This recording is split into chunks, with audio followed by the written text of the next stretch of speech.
میں یہ اسلام کی غربت کی کہانی تمہیں سنا رہا ہوں، جب میرے رسول کے چچا کے لیے پورے کفن کا ٹکڑا بھی دستیاب نہیں تھا، اسلام اس وقت بھی عزت پا گیا تھا، اسلام اس وقت بھی ذلیل نہیں تھا، اسلام اس وقت بھی سربلند تھا، اور اسلام اس وقت بھی عزتوں کی مسند پہ تھا۔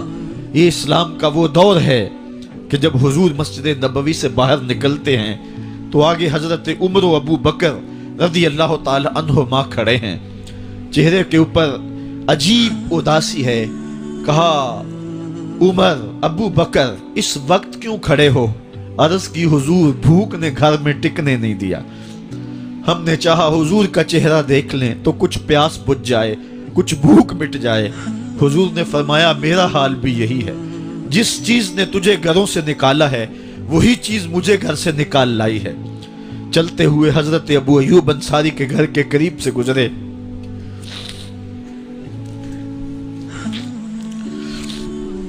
حضور کی خوشبو پا کے وہ باہر آ گئے۔ عرض کی بندہ نواز آج میرے مہمان نہیں بنتے؟ حضور نے کہا تمہاری مرضی۔ گھر لے گئے، چٹائی بچھائی، حضور کو بٹھایا، گھر والوں کو بکری کا بچہ ذبح کر کے دیا، کہا جلدی جلدی کھانا تیار کرو، میرے آقا کو بھوک لگی ہوگی۔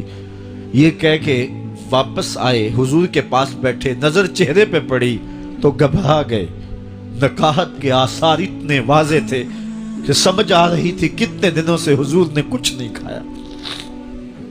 اٹھ کے باغ میں چلے گئے، کھجوروں کا خوشہ توڑا، حضور کے سامنے رکھا، کہا بندہ نواز جب تک کھانا تیار نہیں ہوتا یہ کھجوریں تناول فرمائیں۔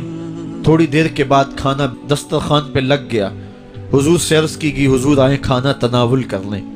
حضور نے دسترخوان پر تشریف فرما ہو کر کے حضور نے کپڑا اٹھایا تو حضور نے جب دیکھا کہ کھانا ہے تو حضور نے ایک روٹی لی اور چند بوٹیاں اٹھائیں اور ایک خادم کو بلا کر کے کہا جاؤ ہمارے گھر دے آؤ، میری بیٹی فاطمہ کتنے دنوں سے بھوکی۔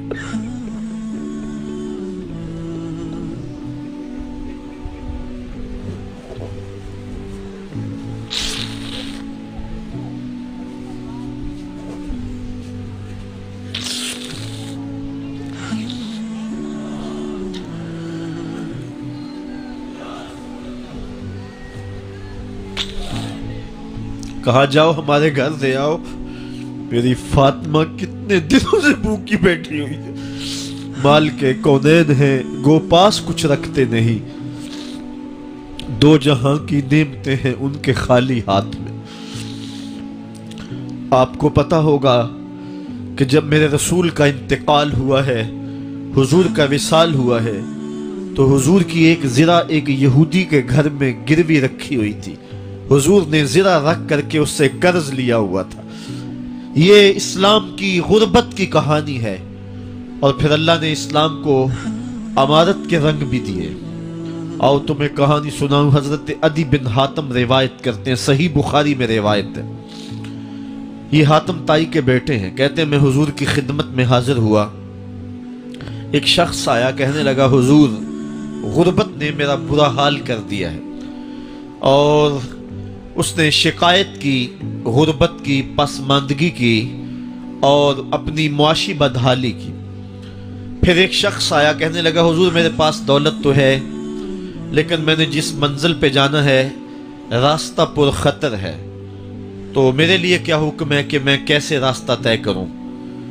تو یہ دو لوگوں نے یہ باتیں کی تو حضرت عدی کہتے ہیں کہ حضور نے روئے سخن میری جانب موڑا اور میری جانب مخاطب ہو کے کہا عدی تو نے ہیرا دیکھا ہے؟ عدی کہتے ہیں میں نے عرض کی حضور دیکھا نہیں، سنا ہے، ہیرا یہ شہر ہے عراق کا۔ تو حضور نے فرمایا عدی تو نے ہیرا دیکھا ہے؟ میں نے کہا نہیں حضور دیکھا نہیں، اس کا تذکرہ سنا ہے۔ فرمایا عدی اگر اللہ تجھے زندگی کی مہلت دے تو ہیرا سے ایک خاتون چلے گی، تو اپنی آنکھوں سے دیکھے گا اور مکے تک پہنچے گی اور اللہ کے گھر کعبہ کا طواف کرے گی، اور اس کو ہیرا سے لے کر کے مکے تک اللہ کے علاوہ کسی کا ڈر نہیں ہوگا۔ کہتے ہیں کہ میں نے دل میں کہا کہ پھر بنو طے کے ڈاکو مر گئے ہوں گے جنہوں نے عرب کے اوپر روب ڈال رکھا ہے، تو وہ تو پھر ختم ہو گئے ہوں گے، کہتے ہیں میں ابھی سوچ ہی رہا تھا کہ حضور نے مزید میری حیرت میں اضافہ کرتے ہوئے کہا عدی اگر تجھے اللہ نے زندگی کی مہلت دی تو تو دیکھے گا کہ کسرا کے خزانے تیری جھولی میں ہوں گے۔ تو اس دور کی سپر طاقت تھی۔ میں نے کہا حضور کسرا بن ہرمز؟ حضور نے فرمایا ہاں کسرا بن ہرمز۔ کہتے ہیں کہ حضور نے پھر فرمایا عدی اگر تو زندگی پائی تو تو وہ دن بھی دیکھے گا کہ ایک شخص زکوٰۃ کی رقم لے کر کے، زکوٰۃ کی چاندی لے کر کے، زکوٰۃ کا سونا لے کر کے نکلے گا اور اس کو کوئی زکوٰۃ کا مستحق ہی نہیں ملے گا۔ حضرت عدی بن حاتم کہتے ہیں کہ پھر میں نے وہ منظر اپنی آنکھوں سے دیکھا کہ ہیرا سے ایک خاتون چلی اور مکے تک پہنچی اور امن ایسا تھا کہ اس کو اللہ کے علاوہ کسی کا ڈر نہیں تھا۔ پھر وہ لمحے بھی میں نے دیکھے کہ کسرا بن ہرمز کے خزانے مسجد نبوی کے باہر پڑے ہوئے ہیں۔ تو کہتے ہیں تیسری چیز میں دیکھ نہ سکا اور میں نے لوگوں کو کہا کہ یہ میں تو نہیں دیکھ سکا، میری شاید زندگی وفا نہ کرے، اور اگر تمہاری زندگی وفا کرے تو تم دیکھنا میرے آقا نے جو فرمایا تھا 2 باتیں تو پوری ہو گئی ہیں اور تیسری بات تم دیکھ لو گے۔ حضرت یحییٰ بن سعید فرماتے ہیں کہ حضرت عمر بن عبدالعزیز کا زمانہ تھا اور انہوں نے مجھے افریقہ کی جانب زکوٰۃ وصول کرنے کے لیے بھیجا۔ میں وہاں سے زکوٰۃ وصول کی اور پھر میں زکوٰۃ لینے والے مستحقین کو ڈھونڈنے لگا تو کہتے ہیں مجھے کوئی مستحق نہ ملا۔ پھر میں غلام پکڑتا اور اس کے پیسے دے کے اس کو آزاد کرواتا چلا جاتا۔ حضرت عمر بن عبدالعزیز کا زمانہ ہے کہ گورنر ہے عراق کا، وہ حضرت عمر بن عبدالعزیز کو لکھتا ہے کہ اتنی رقم ہے اس کا کیا کرنا ہے؟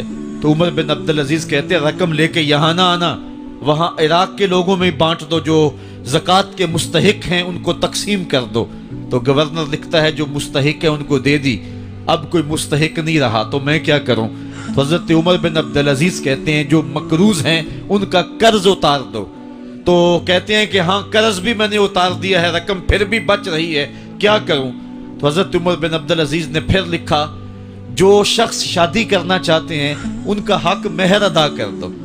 میں نے کہا کہ وہ بھی کر دیا ہے، رقم پھر بھی بچ گئی ہے، اب کیا کروں؟ تو حضرت عمر بن عبدالعزیز نے مجھے لکھا کہ جو غیر مسلم ہیں جنہوں نے ٹیکس دیا ہوا ہے، جتنا ٹیکس دیا ہے اس سے دگنے پیسے ان کو قرضے میں دے دو اور ان کو کہو جاؤ اس کا کاروبار کرو، کھیتی باڑی کرو، اور ساتھ انہیں یہ بھی کہہ دینا قرض کی فکر نہ کرنا اور زیادہ اس میں پریشان نہ ہونا، جب دے سکو گے دے دینا۔